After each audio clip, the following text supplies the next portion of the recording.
오늘은 복음의 책임을 다하는 성도, 교회라는 이 제목을 가지고 여러분과 함께 말씀을 드리겠습니다. 복음의 책임을 다하기 위해서 우리는 복음을 전하고 구원을 받는 역사 때문에 저와 여러분들이 구원을 받고 이 자리에 있을 수가 있게 된 것입니다. 우리는 복음의 책임을 다하기 위해서 몽골이라는 나라에 선교사 2가정을 파송을 하고 집중적으로 지금까지 선교를 해왔습니다. 그 결과 어떤 일이 일어나고 있느냐? 지난 주간에 제가 몽골을 다녀오면서 어떤 일이 일어났는가 한번 보겠습니다. 먼저 독립 예배를 독립감사 예배 및 이치임 예배를 한길성서 침례교회에서 갖게 됐습니다. 제가 꿈사랑교회에 가서 말씀을 전했어요. 주일날 오후에 이임 예배가 있었기 때문에 오전에 우리 그 꿈사랑교회에 가서 독립된 교회죠. 거기서 말씀을 전하고 초청을 했는데 3명이 예수님을 믿겠다고 초청에 응했고 아마 상담을 했을 것이라고 생각이 됩니다. 그래서 이 구원받는 역사가 일어나는 것이 얼마나 감사한지 몰라요. 오랜 선교지에 가서 설교한 그런 그 노하우를 하나 얻었는데 그것은 뭐냐면 설교는 짧아야 된다. 이렇게 통역까지 합쳐지니까 이게 더 길어나잖아요. 통역까지 합치면 1.5배로 늘어나요. 그러니까 설교는 짧아야 된다 생각이 들었고 내가 우리 미라클 모닝 말씀 전한 것만 가지고 가서 설교해야 되겠다. 시간이 짧잖아요. 그래서 1.5배 하면은 벌 30분 정도 하니까 아무튼 이번에는 성공적으로 할 수가 있었습니다. 그래서 이제 독립 예배를 드리게 됐는데 거기에 이제 독립 예배를 드리면서 우리가 리모델링을 한다고 그랬죠. 리모델링을 하는 과정입니다. 저것이 이제 예배당 뒤에서 바라본 거예요. 거의 20년, 21년 만에 한 겁니다. 저 천정공사 공사를 할 때 우리 교회에 누가 있었냐면 강훈이 집사님이 거기 가셔서 한 학기는 그래도 하나님 앞에 드려야 된다고 하니까 우리 강훈이 집사님이 대학교 4학년 때인가 그때 가서 현장에 갔는데 우리 여병무 선교사님이 어느 정도냐면은 아침에 거기다가 픽업해서 데려다 놓고 저녁에 데리러 온대요. 거기서 뭐 하겠습니까? 그랬는데 거기서 이제 공사를 했던 그런 추억이 있습니다. 그렇게 했고요. 그렇게 이제 옆에 이제 단도리를 하고 그 다음에 넘겨보세요. 이게 뒷문 이제 출입구 문이고요. 그 다음에 천정공사도 했습니다. 천정공사 저 페인팅 할 때 저도 가서 했었어요. 저도 가서 했는데 교회 청년 자매들이 되게 했어요. 그래서 힘들지라고 그랬더니 뭐라냐, 목사님 힘든 게 아니라 죽을 것 같아요 그러는 거예요. 그때 도망갔던 청년들 제가 잘 알고 있어요. 도망갔던 청년들 가운데 지금은 또 헌신적으로 일을 하고 있는 청년들이 있었습니다. 그래서 이제 어떻게 됐냐면 이렇게 한 번 더 눌러보세요. 이렇게 예배당이 아주 깨끗하게 돼 있죠. 이런 예배당에서 됐는데 우리 그 택시 목사님이 뭐라고 그랬냐면은 전에는 예배당이 너무 추워가지고 영하 35도 뭐 이렇게 내려가면은 바깥에 나가서 햇볕에 이렇게 따뜻하게 찌인 다음에 들어와서 예배를 했다고. 왜냐하면 바깥보다 예배당이 더 추웠기 때문이라고 그렇게 할 정도로 예배당이 정말 너무 추웠었습니다. 그런데 너무 따뜻하다고 우리가 주일날 가서 예배 드릴 때는 영하였거든요. 영하의 날씨였고 눈도 내렸어요. 눈도 깜짝 놀랐죠. 눈도 내렸습니다. 그래서 옷을 준비해가지고 가서 좀 다행히 추위를 덜었습니다만은 그런 날씨인데 너무 예배당이 따뜻해서 좋다고 그런 얘기를 했습니다. 네, 넘겨보세요. 그래서 이제 몽골 현지인 목사에게 담임을 위임하는 그런 예배를 드렸습니다. 내가 한번 그 미라클 모닝에 올려놨습니다만은 우리 그 택시 목사님이 취임 인사말을 하는데 인사말 속에 정말 보람이 있구나 이런 생각이 들 정도였고 그 다음에 넘겨보세요. 우리 한 번 더 우리 그 큰비성서 침례교회 우리 천병성 목사님이 축사를 해주시면서 얼마나 참 감격스럽게 함께 마치 내 교회처럼 그렇게 사랑해 주시고 헌금해 주시고 그래 주시는지 몰라요. 원래 그 꿈사랑교회는 그 300만 원을 그 우리 그 큰빛교회에서 헌금을 해 주셨어요. 땅 사라고. 땅을 산 거거든요. 그러니까 저 땅이 일부가 두 필지인데 한 필지를 일부가 그 300만 원 주고 산 거예요, 저걸. 예. 그런데 우리 교회에서 건축하라고 그때 1,700만 원을 모아가지고 헌금을 했습니다. 그리고 나서 이제 그거 가지고는 모자랐지만 이곳저곳에서 헌금을 후원을 받아가지고 예배당을 건축할 수 있었고 수리비가 엄청 들어간 교회예요, 저희가. 수리비가 저기 설계도도 없이 지은 교회예요. 설계도도 없이. 그래서 우리 여병무 선교사님이 정말로 진군하는 그런 정신을 가지고 예배당을 지었는데 그래서 오늘날 또 그 일대에 많은 그 봉사를 하고 또 구령의 그 중심지가 된 그런 교회당이 되었습니다. 그다음에 끝나고 나서 이제 우리 선교사님과 또 우리 같이 가신 목사님들과 그리고 몽골에 있는 현지 선교사님들과 함께 이렇게 기념 촬영을 이제 하게 됐습니다. 예. 여기에 이제 같이 그 교회 성도들이에요. 성도들인데 그래서 이제 함께 모여서 하는데 얼마나 이렇게 뭐 가족 같다는 느낌 있잖아요. 가족에 이런 것들이 얼마나 많은지 몰라요. 그다음에 예. 그리고 우리 선교사님들하고 같이 제 사진을 같이 찍었습니다. 정말 훌륭하신 분들이에요. 일선에서 수고하시는 귀한 분들입니다. 그리고 그 알타이 자매 가나 형제님 부부거든요. 제가 주안에서 참 아끼고 사랑하는 분들인데 이 알타이 자매님은 울란바타르 대학 교수로 있습니다. 복직을 이번에 했고요. 서울대학교 박사과정 이제 다 마쳤고 논문만 남아 있습니다.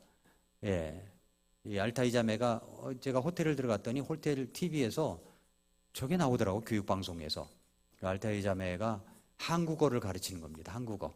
우리나라 따라오면 EBS 같은 곳인데 그곳에서 이제 한국어를 가르친 것이 아주 몇 년 전에 찍은 거랍니다. 저것이. 예. 근데 몽골 그 한길교회에서 감사패를 증정했어요. 우리 교회, 큰빛교회, 그리고 여병무 선교사님, 김종호 선교사님에게 감사패를 이렇게 해줘서 김종호 선교사님이 이렇게 감사패를 해준 거죠. 그래서 이 감사패는 저를 위한 것이 아니고 우리 교회 성도님들을 위한 것이다 라고 생각이 들었습니다. 너무 감사하고 성도님들에게 감사를 이 시간 빌어서 다시 한번 드리고 싶습니다. 예.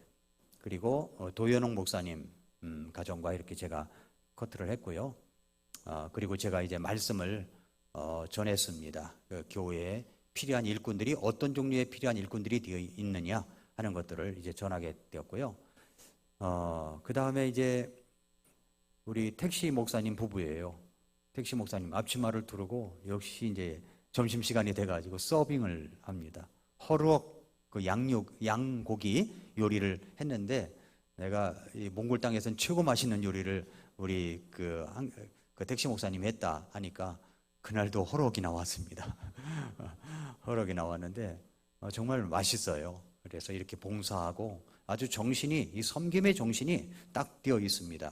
아주 지적인 그런 목사님입니다. 그 사모님도 헌신되어 있고요. 저한테 와서 늘 감사하고 그러는데 그리고 이제 금사랑교회에서 지난번에 패스트스쿨 목회자 학교 했던 목사님들 사모님들이 모여서 특강을 냈습니다. 우리 그 천병성 목사님이 그때 못다한 이제 목회 실천 목회학 강의를 2시간 반 동안 거기서 했었습니다. 그리고 나서 이제 식사를 했고요. 우리 천병성 목사님이 올해 이제 은퇴를 하시는데 너무 참 귀한 목사님입니다. 네. 그리고 끝나고 나서 이제 같이 이제 기념 촬영을 했습니다. 그리고 나서 이제 그날 저녁에 어떤 일이 벌어졌냐면은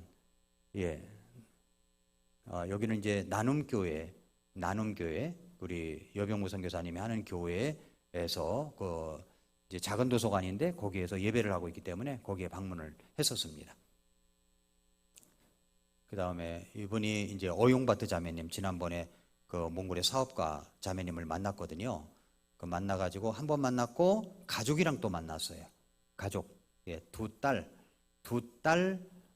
가족과 그 다음에 사위하고 남자친구 이렇게 해서 같이 모여가지고 있었는데 제가 무엇을 설명을 했냐면 첫 번째 만났을 때 그 사업 설명회를 좀 했었어요. 사업 설명회를. 왜냐하면 건물이 하나 지어지니까 건물 관리를 해야 되지 않습니까? 그 건물 관리를 어떻게 하면 할 수가 있는가 하는 것을 우리 3P에 가기 전날 3P의 강기영 대표님을 만나는데 강기영 대표님이 이런 것이 있으니까 가서 사업 지원을 해봐라. 그래서 건물 관리를 어떻게 할 것인가 하는 것들을 이제 제가 설명을 했어요. 우리나라에 3구 ENC라고 하는 그 회사가 있더라고요. 아웃소싱, 건물 관리하는 것, 주차 관리니 뭐니 이런 것들을 제가 서치를 다 해가지고 그것을 PDF로 딱 만들어서 가서 이제 설명을 했습니다. 그랬더니 굉장히 관심을 보이는 거예요. 그래서 이제 관심이 있으면 우리 3P의 강기영 대표님을 만나봐라. 그러면 중개를 할 것이고 중간 역할을 할 것이고 건물 관리를 시작을 해서 몽골에도 건물 관리가 필요하니까 외국인 회사에서 건물 관리를 하는 회사가 몽골에는 2개밖에 없대요. 그래서 그렇게 한번 시작을 해봐라 라고 이야기를 했고 그리고 그 땅도 이제 부동산 종합계획에 관한 것들도 제가 설명을 이제 했었습니다.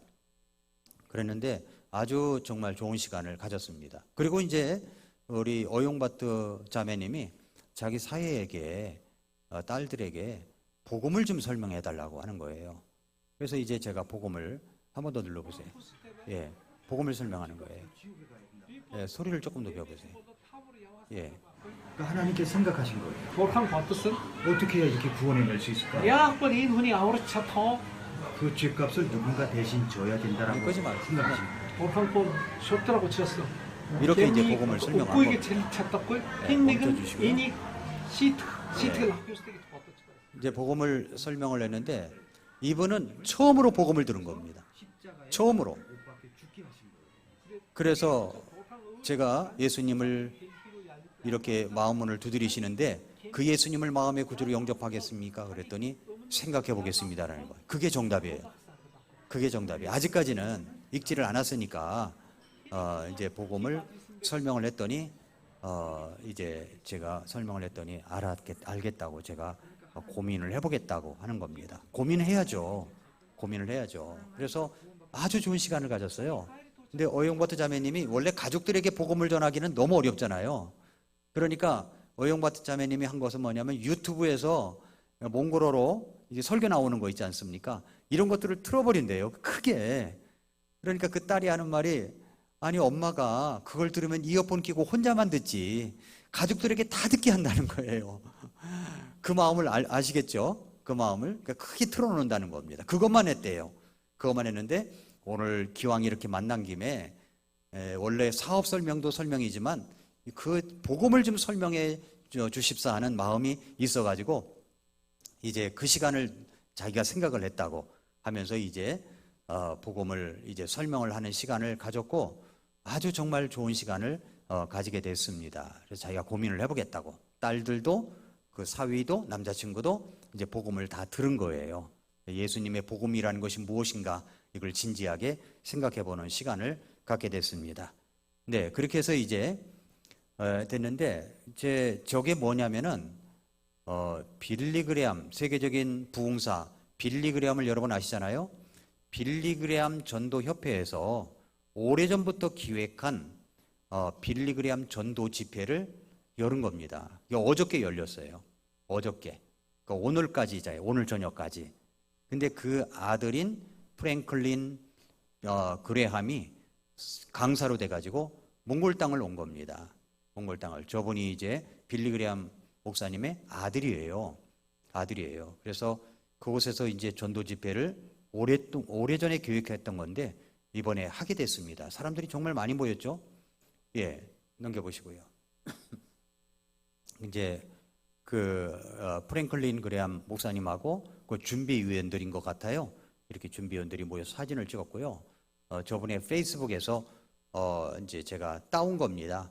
페이스북에 보니까 너무 오랫동안 준비했던 것들을 하게 됐는데 자기가 탕자의 비유를 들어서 설교를 했다. 그리고서 이제 많은 분들이 예수님 믿기를 소망했다. 그러면서 어저께 쓴 글인데 내일도 기대가 된다. 이런 내용을 했습니다. 그래서 너무 좋은 것이잖아요. 그래서 제가 그 칭기스 목사님에게 그런 얘기를 했습니다. 여기 가면은 분명히 초청 시간이 있을 것이고 손드는 사람이 있을 것이다. 그분들에게 한 분씩 맡아가지고 교회에 있는 멤버들을 훈련시켜서 가서 복음 전도를 할 수 있게 하라. 그렇게 했고, 또 김종욱 선교사님에게 우리 교회 그 복음이 마음에 이루어지는 구원 그 전도지를 이제 번역을 해가지고 발행을 해라고 이야기를 했습니다.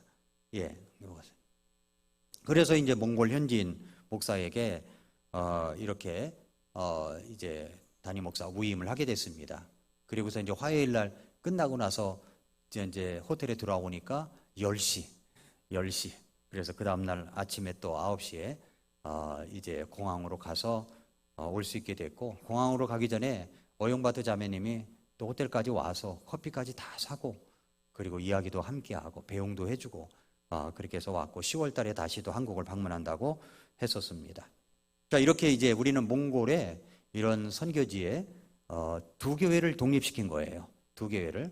그리고 그곳에 이제 덴진비앙가에도 교회당을 사놨고, 거기에 이제 그 바타 형제라고 그곳에서 이제 사역을 하고 있고요. 그리고 호지르볼랑에도 아직도 땅을 못 샀어요. 등기 없어가지고 땅을 보고 있고, 그 다음에 바롱살라 지역에도 거기에 땅을 사놓고서 이제 이번에 김종호 선교사님이 개척을 하고, 이렇게 우리가 국내에는 개척한 교회가 없는데 해외에 이렇게 개척을 할 수 있게 돼서 너무 감사를 드립니다. 바롱살라 지역은 행당동 성서침례교회에서 2,600만 원을 내가지고 땅을 샀고, 이제 그곳에 리모델링을 하게 되고 이제 개척을 하게 될 것입니다. 이제 개척 예배를 할 때 그때 이제 이충세 목사님과 함께 방문할 예정입니다. 이렇게 복음의 책임을 해외의 선교를 향해서 다 하고 있습니다. 우리가 복음의 책임을 다하기 위해서 우리가 해야 될 것이 있어요. 그것이 무엇이냐면, 첫 번째로 그들이 구원받는 것을 비전으로 삼아야 되는 겁니다. 그냥 교회만 세우고 건물만 산다, 이게 목적이 아니에요. 구원받는 것을 비전으로 삼아야 된다는 겁니다. 구원받는 것을. 우리 지난번에 여행을 갔을 때 어떤 자매님이라고 의대생인데 저희 집사람이랑 차 뒷좌석에서 상담을 통해서 예수님을 확실히 영접을 했는데 이번에 침례를 받았다고 합니다. 이런 일들이 계속해서 일어나야 된다는 거죠. 설교하고 구원 초청을 했더니 3명이 손들고 또 예수님 믿겠다고 했고, 한길 성서 침례교회도 우리 천묘서 목사님이 설교했는데 3명이 또 초청에 응해서 구원받겠다고 했고, 이런 일들이 벌어지는 거죠. 로마서 10장 1절을 볼까요? 이런 말씀이 있죠. 형제들아, 이스라엘을 위해 마음의 소원을 두고 하나님께 기도하노니 이것은 그들이 구원을 받게 하려 함이라. 구원받게 하는 거죠.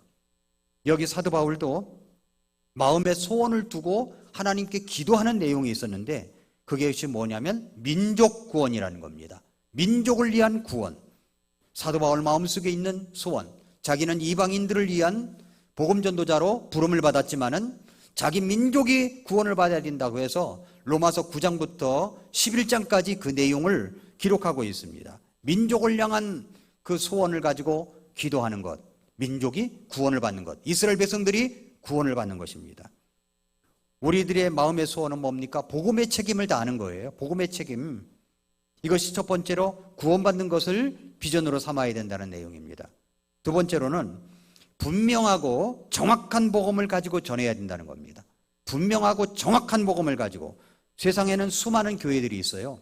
그런데 가짜 교회가 있고 진짜 교회가 있습니다. 고린도전서 1장 22절 23절에 보면은 유대인들은 표적을 구하고 그리스인들은 지혜를 추구하나 우리는 십자가에 못 박히신 그리스도를 선포한다고 되어 있습니다. 지혜만을 구하는 교회, 표적만을 구하는 교회, 그리스도의 십자가의 복음을 전하는 교회가 있다는 거죠. 그래서 이것을 두 종류로 나눈다면 가짜 교회가 있고 진짜 교회가 있다는 겁니다. 진짜 교회의 역할은 뭐냐면 십자가의 복음을 전해서 구원받는 역사가 있고 그들을 침례를 주고 양육을 하고 일꾼으로 삼고 이런 일들이 계속 쉬지 않고 일어난다고 하는 겁니다. 몽골 땅에도 마찬가지예요. 그렇게 해서 십자가의 복음을 전하는 그런 모습들이 있게 되는 것입니다. 분명하고 정확한 복음을 전해야 된다. 그래서 어떤 교회를 가든지 그 교회 갔더니 구원받았습니까?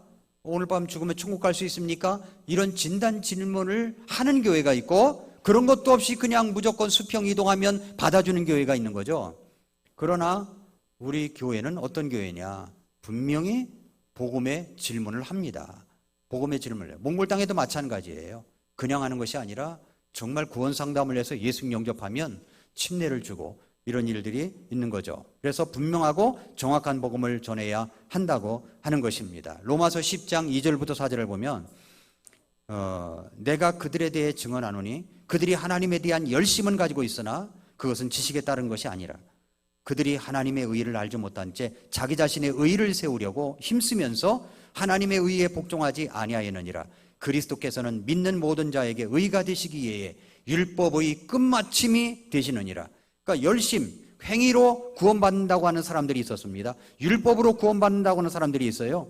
그러나 우리 예수님께서 왜 십자가에 못 박혀 죽으셨습니까? 율법의 끝마침이 되시기 위해서 그러신 거죠. 성경은 뭐라고 말씀하고 있어요? 너희가 믿음을 통해 은혜로 구원을 받았나니 그것은 너희 자신에게서 난 것이 아니요 하나님의 선물이라고 했습니다. 행위에서 난 것이 아니고 이건 자랑하지 못하게 하려 함이라고 그랬습니다. 행위로는 구원받을 수가 없습니다. 율법으로는 구원받을 수가 없어요. 로마서 10장 4절에 그리스도께서는 믿는 모든 자에게 의가 되시기에 율법의 끝마침이 되셨다고 했죠. 로마서 3장 20절에도 율법의 행위들로는 어떤 육체도 그분의 눈앞에서 의롭다고 인정받을 수가 없기 때문에 율법에 의해서는 죄를 알게 되는 것이다라고 했습니다. 정확하고 분명한 복음은 이거예요. 로마서 10장 9절 10절에 네가 만일 네 입으로 주 예수님을 시인하고 하나님께서 그분을 죽은 자들로부터 일으키신 것을 네 마음속으로 믿으면 구원을 받으리니 사람의 마음으로 믿어 의에 이르고 입으로 시인하여 구원에 이른다고 했습니다. 그렇기 때문에 이 정확하고 정말로 놀라운 이 복음을 전하는 것, 이것이 바로 우리가 복음의 책임을 다하는 것입니다. 마지막 세 번째는 뭐냐면 보내든지 가든지 해야 되는 겁니다. 로마서 10장 11절을 보세요. 10장 11절 성경 기록이 이르기를 누구든지 그분을 믿는 자는 수치를 당하지 아니하리라 하나니. 여러분은 내가 예수님을 믿고 구원을 받으면 정말 부끄러움을 당하지 않는다는 사실을 믿으십니까? 로마서 10장 13절을 보면은 누구든지 주의 이름을 부르는 자는 구원을 받으리라고 그랬어요. 여기 부른다고 하는 것은 로마서 10장 9절 10절 말씀이 이루어졌다는 말씀입니다.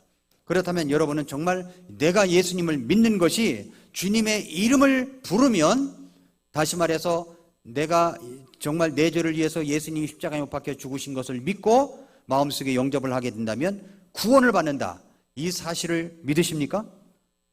그렇다면 예수님을 믿으면 부끄러움을 당하지 않는다는 겁니다. 예수님의 이름을 부르면 구원을 받습니다. 그렇다면 문제는 이것이에요. 그 사람이 어떻게 예수님을 알고 예수님의 이름을 부를 수 있는가 하는 겁니다. 어떻게 예수님을 알고 예수님의 이름을 부를 수가 있죠? 그것이 바로 로마서 10장 14절 15절 말씀이에요. 그러면 그들이 자기들이 믿지 않은 분을 어찌 부르겠느냐? 자기들이 듣지 못한 분을 어찌 믿겠느냐? 선포자가 없이 어찌 듣겠느냐? 보내어지지 아니하였으면 그들이 어찌 선포하겠느냐? 이것은 기록된 바 화평의 복음을 선포하며 좋은 일들의 반가운 소식을 가져오는 자들의 발이 어찌 그리 아름다운가 함과 같으니라.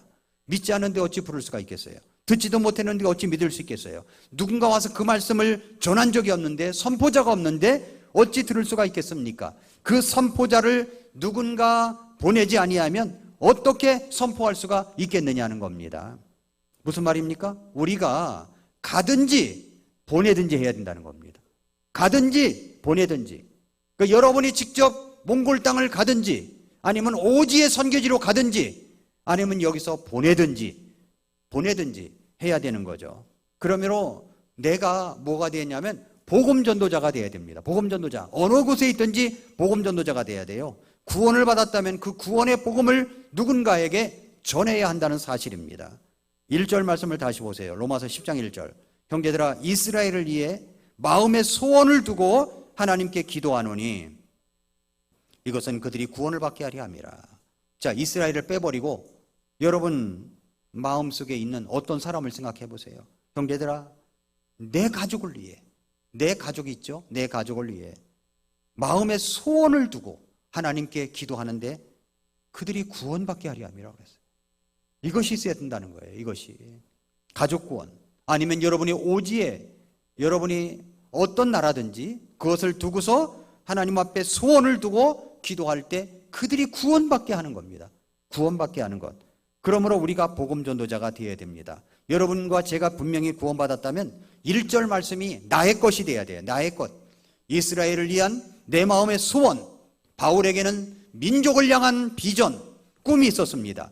그것은 그들이 구원받는 것이었어요. 우리는 민족을 향한 꿈이 있습니까?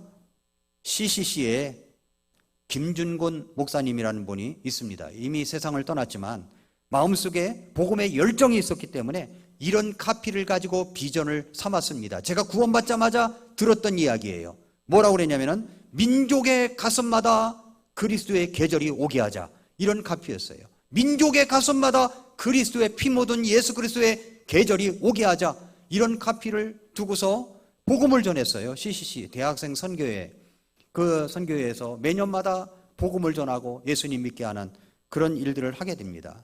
내 가족의 가슴마다 그리스도의 계절이 오게 하자. 이것이 바로 우리들의 카피가 되어야 됩니다. 여러분의 가족 중에 아직 구원받지 못한 사람이 있다면 이름을 써놓고 내 마음의 소원은 바로 누가 예수님을 믿고 구원을 받게 하려 함이라.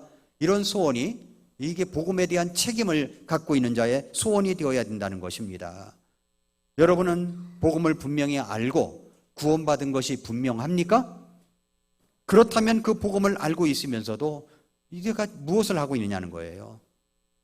한 해의 비전과 꿈을 기록할 때 여러분을 통해서 몇 명의 영혼을 복음을 전해 구령한다고 계획을 세웠습니까?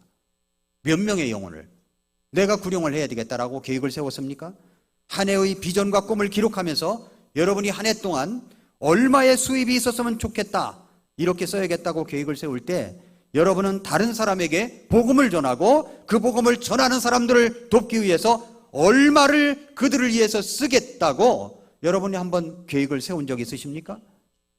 복음이 여러분이 하고 싶은 우선순위 속에 먼저 있는가 밀려 있는가 한번 생각해 보십시오. 복음을 전하는 그 일에 드려질 것이 다른 일에 밀려가지고 너무나 형식적인 것이 되어버리지는 않았는가 하는 겁니다. 사도 바울의 가슴 속에는 이스라엘을 위한 복음이 있었습니다. 그들을 향한 간절한 소원이 뭐냐면 그들이 구원받는 것이었습니다. 그래서 그는 하나님께 기도하며 죽음의 위기를 맞이하면서도 구원의 십자가의 복음을 전하였습니다.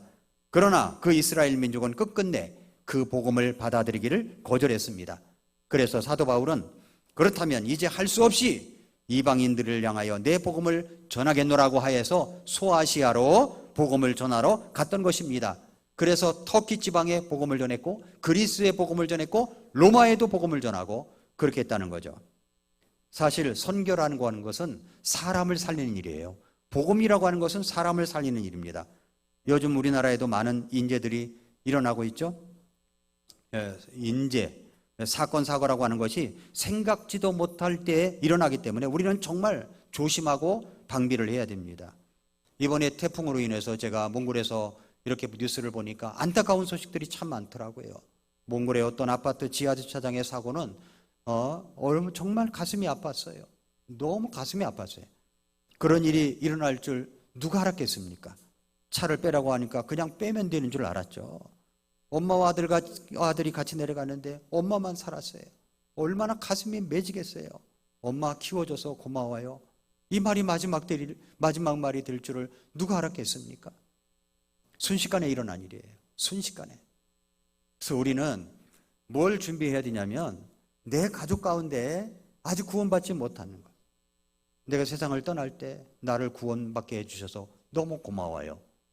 인사말을 남기고 천국에서 다시 만나야 되지 않겠습니까? 이 복음의 책임을 다하려면 내 가족 중에 정말 구원의 확신이 정말 뚜렷한가 아닌가를 알아야 됩니다. 그래서 구원의 복음을 전해야 돼요. 너 구원받았니? 너 구원받았니? 오늘 밤에 죽으면 천국 갈 수 있니?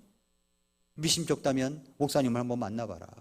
이렇게 권면할 수 있는 것이 되어야 된다는 겁니다. 수시로 체킹을 해야 돼요. 윌리엄 캐리라고 하는 선교사님이 있었어요. 이분이 구두수성공이었어요. 구두수성공. 그는 직조공의 아들로 태어나서 가난하게 수수한 가정에서 자랐습니다. 산업혁명의 공장에서 알레르기 체질 때문에 정원사가 되겠다는 꿈을 가졌지만 그 꿈마저도 알레르기 체질 때문에 좌절되고 말았습니다. 그는 16살에 구두수성공이 되었습니다. 28살까지 구두방에서 일했습니다. 그런데 28살까지 구두방에서 일하던 중에 그가 28살에 예수님을 믿고 구원을 받게 된 겁니다. 그리고 그는 침례를 받았고 침례교인이 되었습니다. 구원을 받고 보니까 정말 성경 한 장 한 장이 놀라운 구원의 기쁜 소식이요, 복음을 이야기하고 있다라는 것을 깨닫게 됐습니다. 그래서 그는 날마다 성경을 읽고 공부를 하고 또 공부를 했습니다. 그렇게 성경을 공부하다 보니까 내가 알고 있는 이 복음을 나만 가지고 있을 수 없다. 그래서 그 복음을 전해야겠다는 이 마음이 정말로 가득 차게 되었습니다. 그는 그 복음의 뜨거운 열정으로 복음을 전하기 시작합니다. 그리고 교회에서 성도들을 섬기며 봉사하며 성경 공부를 인도하며 그렇게 교회에서 사역자로서 우리 성도로서 사역자로서 일하게 되었습니다. 성경을 공부하고 복음을 전하다 보니까 어떤 마음이 드냐면 세계 곳곳에 복음을 모르는 사람들이 많구나라는 사실을 깨닫게 되었고 세계 지도를 펴놓고 표시를 해가며 기도했어요. 하나님이 이 나라에도 복음을 전해 주세요. 이 나라에도 복음을 전하게 해주세요. 그리고 그는 그들에게 복음을 전하려면 외국어를 할 줄 알아야 되겠구나 해서 그때부터 외국어도 공부를 했어요. 외국어를 왜 공부했냐면 복음을 전하고 싶어서 외국어를 공부한 겁니다.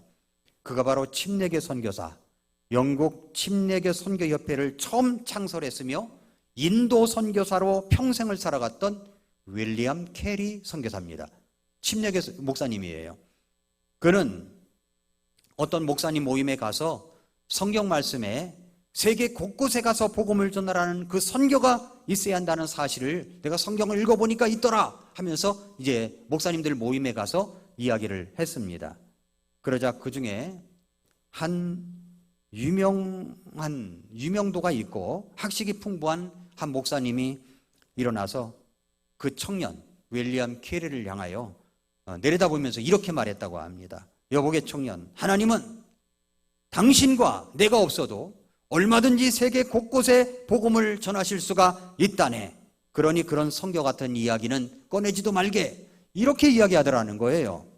그러자 윌리엄 캐리가 그 말을 듣고 벌떡 일어나서 이렇게 말했습니다. 네, 하나님은 당신과 제가 없이도 그렇게 하실 수 있는 분이십니다. 그러나 하나님은 저와 당신이 그 일을 하기를 원하십니다. 청년이 그렇게 이제 아주 유명한 목사님에게 그렇게 이야기를 한 거예요.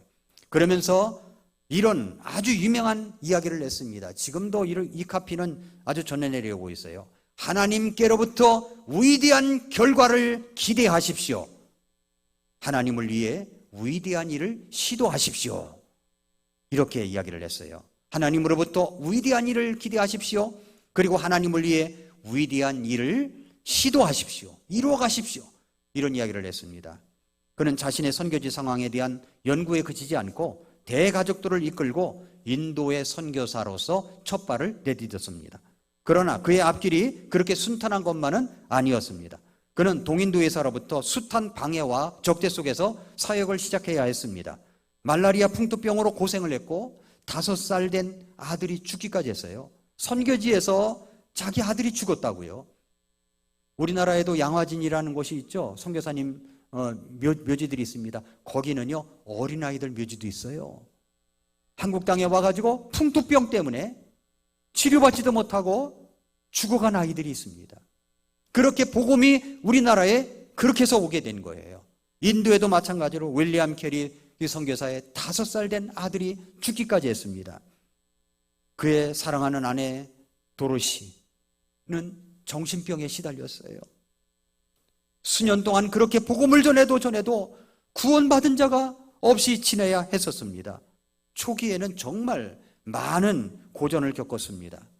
그럼에도 불구하고 그는 동인도 회사의 그 방해, 마찰을 피하기 위해서 덴마크령 세람포로 이제 사역지를 옮기고 그곳에서 34년의 생애를 보내면서 세람포를 인도에서의 침례교 선교의 중심지가 되게 하는 중요한 역할을 이루어갔습니다. 학교 설립, 인쇄시설 설립과 성경 번역 사업 등의 진행으로 윌리엄 캐리 선교사가 벵갈어, 그다음에 산스크리트어, 마라디어로 성경을 완역하게 되었고 다른 언어로 완역하는 것을 촉진시켜 갔습니다. 윌리엄 캐리 선교사는 번역과 복음 사역에도 바빴지만 교회 지도자와 복음 전파자들을 양성하기 위한 세람포 대학을 세우기도 했습니다.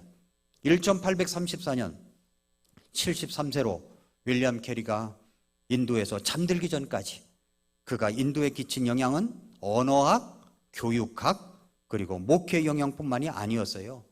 그는 인도의 나쁜 관습과 싸워서 과부의 화형, 유아 살해 등을 폐지하는데 앞장섰고 인도의 좋은 문화 전통을 개성하고 발전시키는데 노력을 했던 선교사입니다. 그는 복음을 전하는 선교사였습니다. 한 번은 윌리엄 캐리에게 한 사람이 찾아왔어요. 선생님, 나는 언제쯤이면 그리스도인이 될 수 있겠습니까? 보십시오. 우리나라에도 종교를 위해 도닦는 사람이 얼마나 엄청나게 많습니다. 그 사람들처럼 몇 년 동안이나 돌을 닦아야 그리스도인이 될 수 있겠습니까? 그랬더니 캐리 목사님이 아무런 대답을 하지 않으시고 초와 성냥을 가지고 왔습니다. 그리고는 그 사람에게 말합니다. 성냥을 켜서 초에 불을 붙여보십시오. 그래서 이 사람은 이제 성냥을 켜서 불을 붙였어요. 그리고 목사님은 또 묻습니다. 그러면 이 초에 불이 붙은 것은 언제부터입니까? 언제부터라니요? 성냥불을 그은 순간부터지요. 라고 대답을 했어요. 그러니까 맞습니다. 언제부터 그리스도인이 됩니까? 예수 그리스도를 믿은 즉시 그리스도인이 되는 겁니다. 이렇게 이야기를 했어요. 예수 그리스도를 믿은 즉시 그리스도인이 되는 겁니다. 예수님을 믿는 즉시 우리의 죄사함을 받고 성령을 받고 성령을 따라 사는 사람이 되는 것입니다. 라고 이야기를 했어요. 윌리엄 캐리는 자신이 임종할 때 이렇게 묘비에 써달라고 부탁을 했습니다. 1761년 8월 17일생, 여기 잠들다. 가엾고 불쌍하고 무력한 벌레 같은 인간, 당신의 친절한 팔에 안기나이다. 그러면서 그는 임종의 자리에서 한 친구에게 이렇게 말했습니다. 내가 죽었을 때 나 캐리에 대해서는 아무 말도 하지를 말게. 다만 캐리의 구주 예수님에 대해서만 이야기를 하게. 그랬습니다. 윌리엄 캐리 선교사님이 그렇게 오랫동안 선교를 해도요, 구원받은 사람이 많지 않아도 열심히 선교를 해서 성경 번역을 했고 사람들을 주께로 인도를 했습니다. 이게 복음의 책임을 다한 거예요. 복음의 책임을 다한 거예요. 우리 교회가 복음의 책임을 다하기 위해서 여러분이 가족 구원서부터 시작을 해서 관계전서부터 시작을 해서 사람들에게 복음을 전해야 됩니다. 자, 생각해 보세요. 금년도에 여러분은 몇 명에게 나머지 시간에 몇 명을 살리겠습니까? 몇 명을 살리겠습니까? 제가 2001년 9월 11일, 오늘이 9월 11일이에요. 21년 전 2001년 9월 11일 미국의 9.11 테러 사건이 일어난 날이 오늘입니다. 그때 사람을 살리고 희생한 한 사람이 있었어요. 무려 2687명을 살리고 자신은 죽었어요. 그 이야기가 저는 얼마나 감동이 되는지 몰라요. 보안 전문 요원이래요. 그 한번 동영상을 잠깐 보도록 하겠습니다. 들어주세요.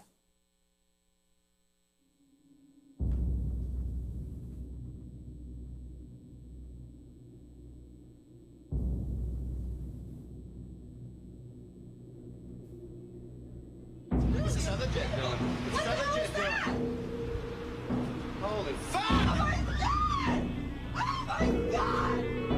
Jesus fucking Christ! Jesus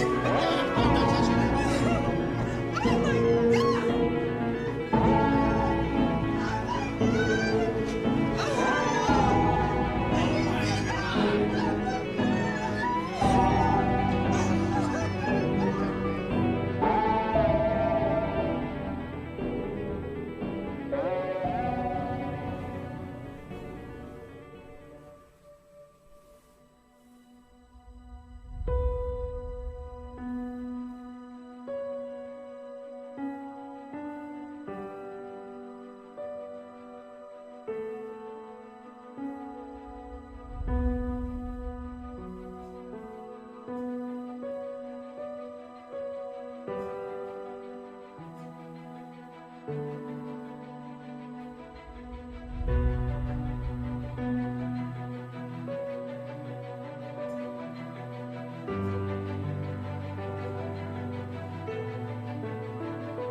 네, 한 사람이 2687명을 살렸습니다. 여러분, 우리가 주님 앞에 설 때에 우리에게 찾는 것이 주님께서 상급이 있다고 그랬죠. 문화의 비유를 통해서 말씀했잖아요. 문화의 비유를 통해서 하나씩 다 나눠졌지만 남긴 것이 각각 다를 때 그 상급은 달라질 겁니다. 가족이 정말 어쩔 수 없는 그런 자연재해 때문에 떠나갈 때 그것보다 가슴이 아픈 건 없겠죠. 마찬가지입니다. 내 가족이 아직 구원받지 못했다면 그것보다 가슴 아픈 건 없는 거예요. 2687명을 살리고 자신은 보이지 않는 얼굴을 찾아서 또 찾아 들어갔다가 건물이 무너지는 바람에 그냥 생을 끝내고 말았습니다. 2687명은 늘 너무 고마워하지 않을까요? 우리가 해야 될 일은 뭐냐면 복음의 책임을 다하는 것입니다. 어린아이들도 살려내야 됩니다. 어른들도 살려내야 되는 거예요. 이 일을 위해서 우리가 건강해야 되고 돈도 벌어야 되고 또 열심히 또 성장을 해야 되는 것입니다. 그랬을 때 하나님께서 여러분을, 우리 교회를 놀랍게 쓰는 그런 결과를 만들어 주실 것입니다. 기도하겠습니다.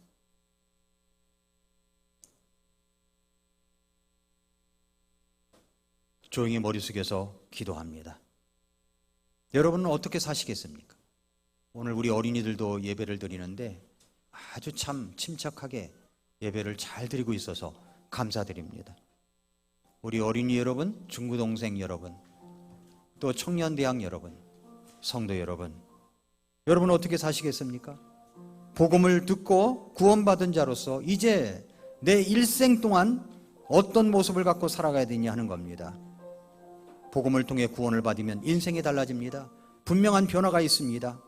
이 복음 때문에 어떤 사람은 자신의 전생애를 드립니다. 나 같은 자도 쓰실 수 있다면 기꺼이 드리겠다는 결단을 합니다. 사랑하는 성도 여러분, 이제 오늘 이 결단을 하십시오. 넉 달도 채 남지 않은 2022년도에 나는 몇 사람을 살리겠다는, 몇 사람을 살리겠는가, 그 숫자를 주님께 말씀드리십시오. 그 숫자를 말씀드리세요. 하나님, 제가 몇 명을 살리는데 앞장서겠습니다. 복음을 전하겠습니다. 교회로 인도하겠습니다. 몇 명을 전도하겠습니까? 그 숫자를 그려보세요. 마음속에 그려보세요. 몇 명입니까? 몇 명입니까? 그렇다면 이제 하나님 앞에 기도하십시다. 하나님, 복음의 책임을 다하기에 금년도 남은 기간 동안 몇 명을 주님 앞에 인도하겠습니다. 살려내겠습니다. 주님 도와주십시오. 기도하시기 바랍니다. 기도하시기 바랍니다. 혹시 여러분 가운데 아직 구원받지 못한 분이 있을 수 있습니다. 오늘 밤 내가 세상을 떠난다면 천국 갈 수 있는 자신이 없습니다. 그런 분이 있을 수 있어요.